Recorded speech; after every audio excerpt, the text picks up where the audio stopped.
not crazy. Okay? I'm not. I have to tell myself this every day now. I'm not sure when it will ever sink in. I worry that it won't. I can't tell them what I know, what I see.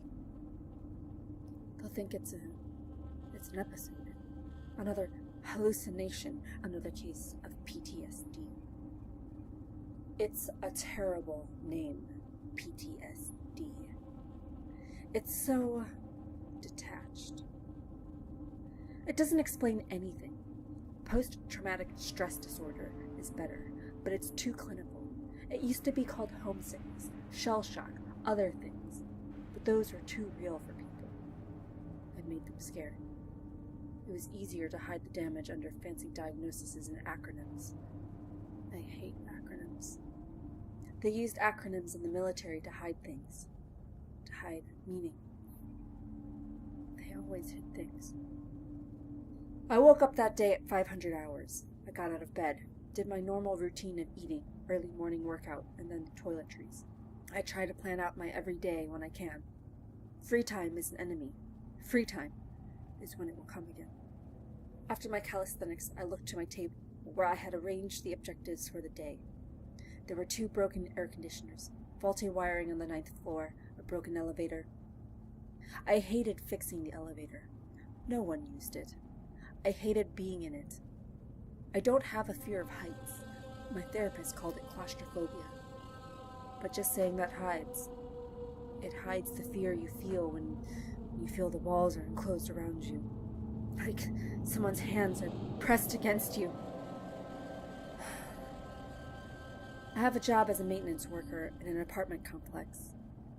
The work is simple enough. It includes a room. Most of the clients are away when I go to work on their apartments. It's interesting to see how people decorate otherwise identical rooms to give them their own touch. I can tell a lot about someone based on their apartment.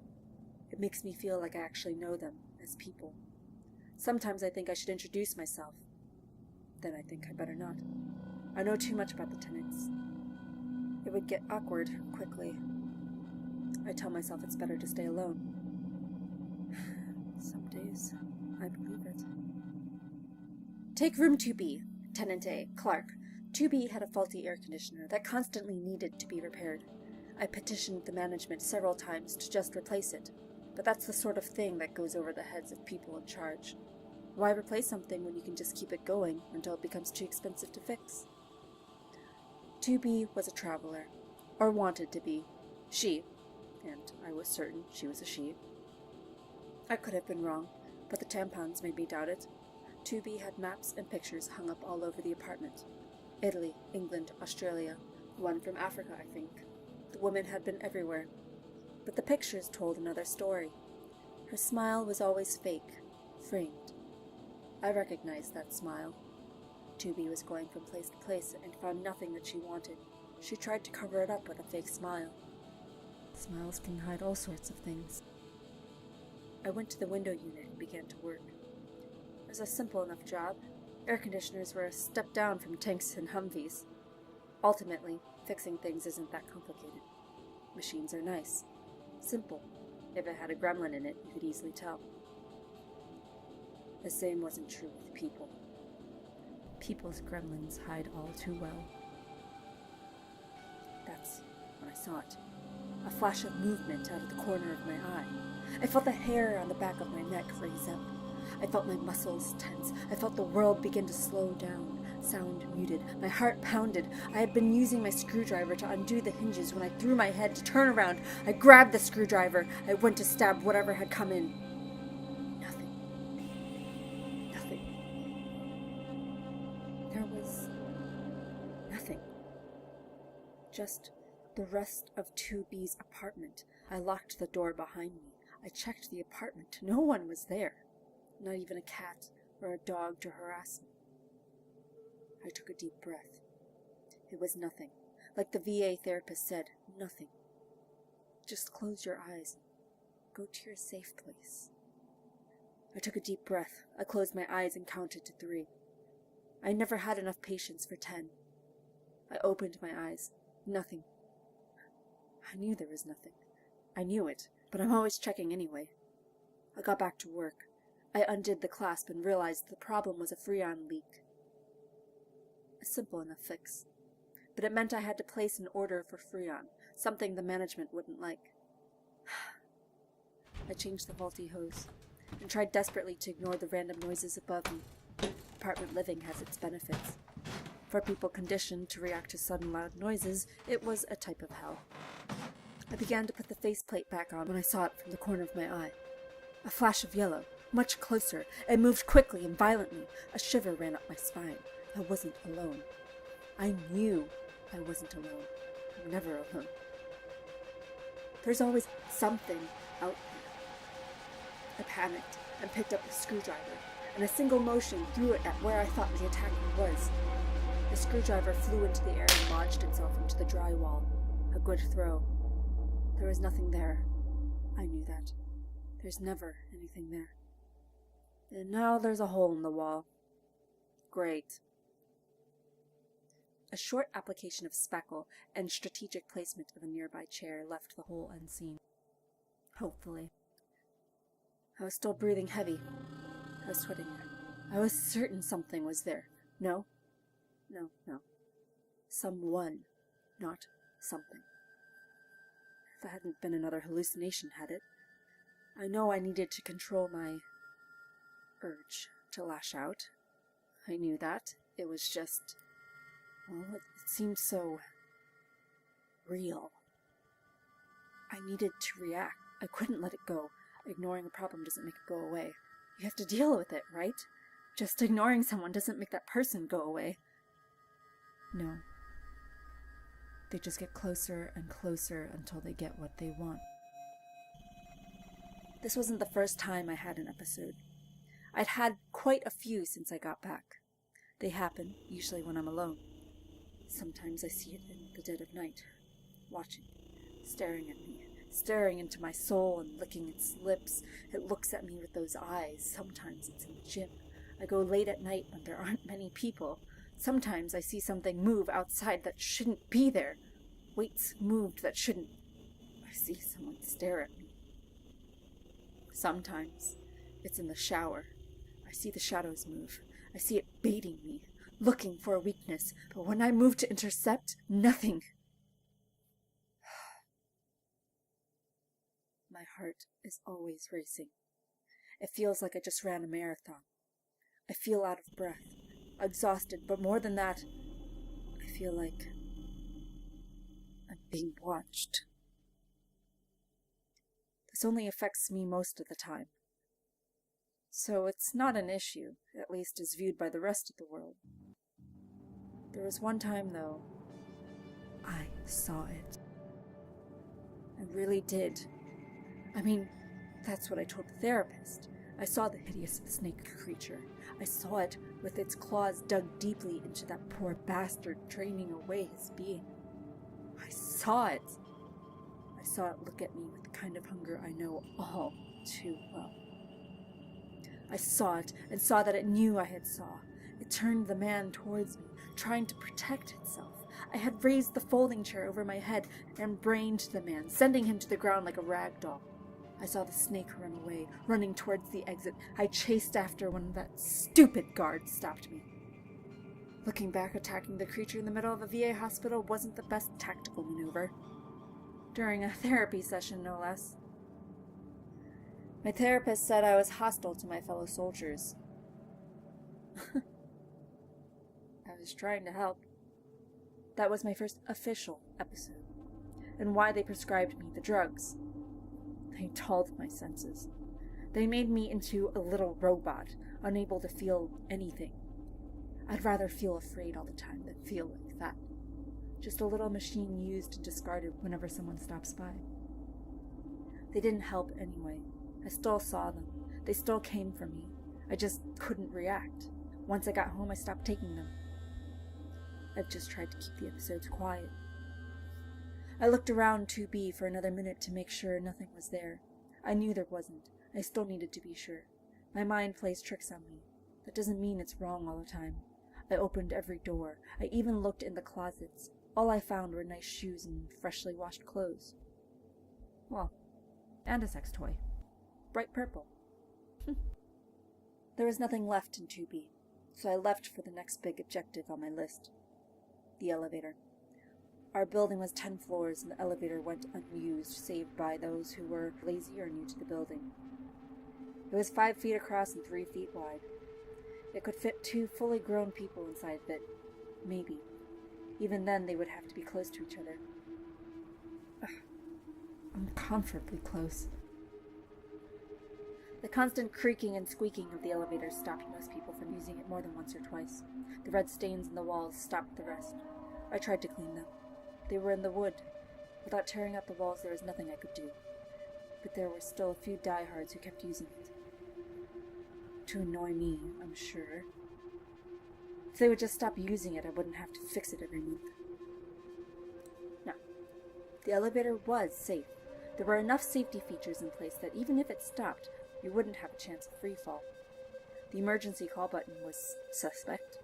I've tried to fix that several times, for my own sake, if nothing else. But I think it never worked at 100%. Some things are made broken. The issue in this case was something that had dropped into the elevator shaft. Cards, bits of food, and today, keys. I don't know how they managed it. They got a full set of keys lodged into the elevator shaft and into one of the gears, stopping it. I went down to the basement where all the machinery for it was and found the problem quickly enough. The keys at this point weren't usable anymore. Technically speaking, that fixed the problem, but I never knew for certain. There were gremlins in the elevator. I couldn't always find every one of them. I opted to take a ride on the elevator with my toolkit to make sure it went up and down effectively. I hated the elevator as much as anyone. I'd be damned if I didn't do my job properly, though. Going up in the elevator to the 10th floor, I remembered why I hated elevators. They were cramped, confining. They made you feel like you were stuck, like the air in the room was going to escape and you'd suffocate. The bumps and squeaks didn't help the feeling. It made it seem worse, like I was being strapped onto a table and wheeled somewhere. I reached the 10th floor. Finally. It had taken the better part of a minute and a half, but it worked. Now I just had to go back to the first to make sure the fix stuck. I tapped my fingers against the side of my thigh, waiting for the... That was too early. We're not on the first floor yet. Oh. Oh, no. No. No. No, no, no, no, no, no. The doors opened, and I saw it again. I saw the snake. I saw it glaring at me, leering at me. I saw its tongue flicker out at me so close that I could feel its heat. It was wrapped around some sad sack I knew as 3A. 3A was one of the lazy tenants who used the elevator. The purple, demonic-looking snake tightened around him as he said something. I couldn't make out what. I moved as far away from him as I could, trying to merge into the elevator walls. Why did this elevator have to be so damn slow? I kept thinking, what would happen if the snake got close enough and sank its claws into me? I worried that 3A was being controlled, that the snake would move him just like the one in the VA hospital moved the man, that he would become something other than the lazy bastard with shit taste in movies. Then I saw it. I saw it focus in my direction. The snake looked at me and smiled? Oh, it began getting closer and closer, and... Freedom!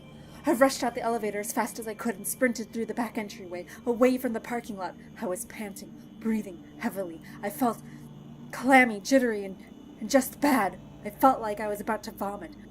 I wanted to, but nothing came up. I sat on the patio, holding my head. I saw it again. I felt it. It was real. I lifted my hand to touch my face and felt the flecks of water that the snake had spat on me. It was spit, right? Or was it just sweat? I didn't know. I couldn't know. I just knew I had to get away from it as soon as I could. I sat there for about an hour, going back and forth in my head about what I should do. Doing nothing seemed best. I was just hallucinating, right? It was all in my head, just like the therapist said. Just take those pills and it'll go away, right? Oh, no. No, I couldn't do that. What if I was seeing the truth? What if the drugs were just screwing with my senses? They did that before, and left me in a fog where I could barely perceive anything, let alone a see-through snake. But then what? I couldn't just sit here forever. I couldn't just ignore it. No, not again. 3A was being consumed. No one deserved that, and, well, there was another reason. I couldn't let that thing be in my building. I got a little sleep as it was. Having that thing in the complex would make my insomnia worse. It would come for me. Why else would I see it and others wouldn't? It was taunting me, telling me I'd be next. It wanted me to see it. It wanted me to know it was there, that it could see me and that it could come for me next. I took a deep breath.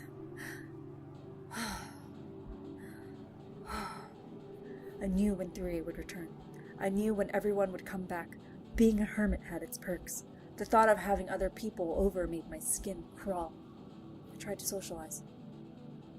Really, I did. I spent all of my free time exercising, reading, watching people shuffle in and out. It was easier. It was safe to watch them from my window. I didn't know their names, but I knew their schedules. I knew when they worked, how their day had been, their sense of style, their friends. I felt like I knew them all, but I didn't have to actually know them. It was the perfect compromise. I knew that 3A would return at 3 p.m., and that he would be parking on the far side of the lot, near the dumpsters. I always knew that he was out of shape, and that if I caught up to him, I could kill it. I could do that. Yeah. Then maybe it'd go away. I've killed before, after all. It wasn't easy then. Maybe it shouldn't be. But this was different. This would be easy. This thing wasn't human. It was something other. I thought of a plan of attack and decided against using the rifle I had under my bed, or the 9mm under my pillow.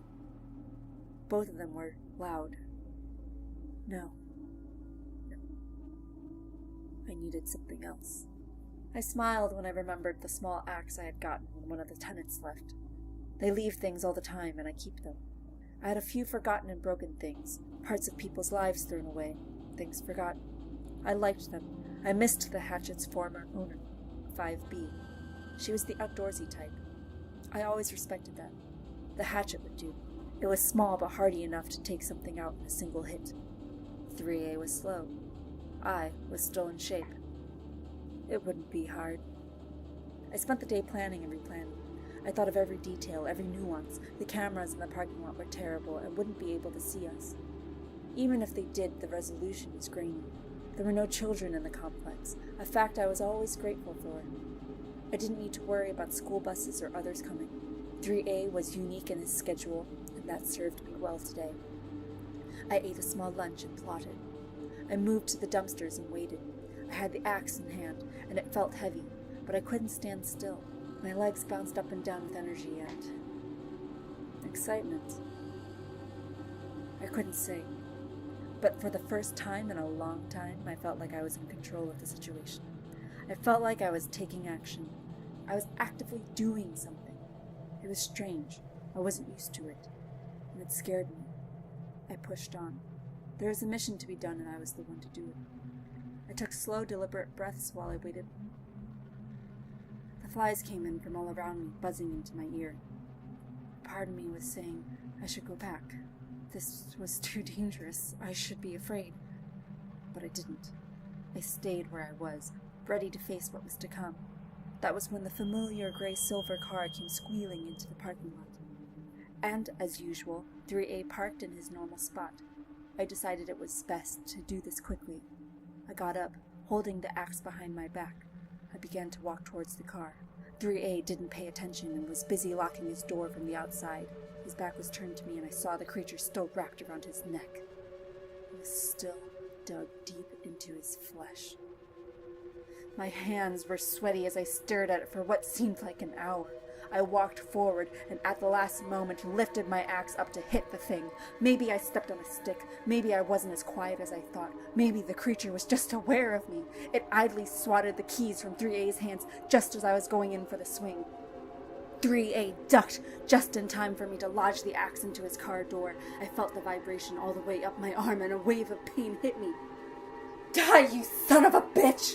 I yelled out. To his credit, 3A didn't just stand there like a deer in headlights. Instead, he bolted faster than I would have thought. With a grunt of effort, I dislodged the axe from the car and chased him. I couldn't let him get away without seeing what I was doing. He'd think I was crazy. I'd lose my job. I'd go to jail. I couldn't go to jail. So many things there. Suddenly, all that confidence I had blew away, leaving only panic and a pounding heart. 3A was faster than I had expected, but he was clumsy. I picked my angle of attack because if it failed, the one place he could go was down the alley and away from prying eyes. I rushed forward, thinking of how this had gone so wrong already. 3A stumbled and hit a trash can. He threw it over, trying to slow me down. Paper, styrofoam, and bits of food scattered on the ground. I had seen it early and jumped over. Turning to look at his handiwork, 3A didn't notice the slop from the Chinese buffet and slid, crashing headlong into another set of bins. It stunned him. I smiled and came in close for the kill. I saw the look of fear on 3A's face, and I knew I could help. It would just take one swing. Just one. I saw the creature desperately trying to move 3A away, but he was a deer in headlights now. I doubted a tank could move him. He could have run. I think I saw something odd in his eyes. Acceptance. He thought he was going to die. They were like Donnie's eyes. I was going to correct him. With the axe raised high, I followed through. Closing my eyes at the last second, I felt the squish of the axe finding its home, followed by a spray of something cold. I was afraid to open my eyes at first, but when I did, 3A was staring at the ground, at the axe that was now lodged in the pavement with what appeared to be grape jelly surrounding it, including on 3A's face. He screamed aloud, and I knew I had done it. I killed it. Now it wouldn't get me. I was safe. This was the second episode of Broken Idols. Maria, performed by the talented Anne Hu. Find out more about her at annewhofilms.com. Written by Michael Burns. Music by Will Emmelhines. Logo by Cole Carnevale. Hey, did you know that May is Mental Health Awareness Month? Well, you do now. Instead of feeling good about the fact that you know, how about we do something about it? Please donate to the American Foundation for Suicide Prevention. Find out more in the description. Until next time, I am a fan of the broken, the beaten, and the damned.